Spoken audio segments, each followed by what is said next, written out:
This is my new lathe.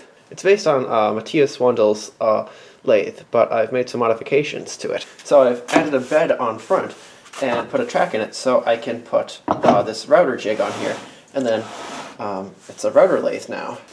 So the jig just runs in a straight slot, and then the top piece runs on two dovetail rails.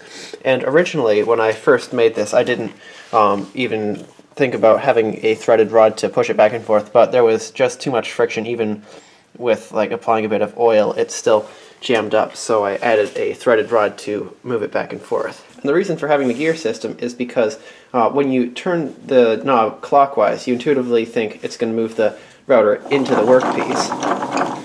But the way the threaded rod is set up here, if you turn this clockwise, it actually moves the router away, and that gets really irritating when you're using it, because sometimes, like, when you want to back out and you turn it this way, that actually pushes it into the work more, and then you end up cutting too far. So this will hopefully make it a lot more intuitive to use. Now, a challenge with building something like this is you need the workpiece to be like pretty much exactly parallel with whatever track the router is running in. So that's why if you look from this direction, you can see that the top of the plywood is actually what the headstock and tailstock index against. So I just need to make sure I'm pushing it like towards this piece when I lock it down. And I'm thinking I'm going to have to add some sort of way to keep it this one pulled up, because the belt tension is going to keep pulling it away. So that's going to be tricky. And then also, these need to be like exactly the same. So if this one is like a little bit further back and this one's a little bit further forward, then it's going to cut a taper. So I might have to rebuild the headstock and tailstock if they're not exactly perfect, because this is really wonky and not put together perfectly. And it's starting to split here from the screw, so that's kind of irritating. So this is actually the first time having it all together, and I'm going to try it out now.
Alright, well, here it is. It still needs to be sanded a little bit more to fit into a 3/4 inch hole. But it seems like it consistently doesn't fit in on either end, so it's a pretty good test, I think.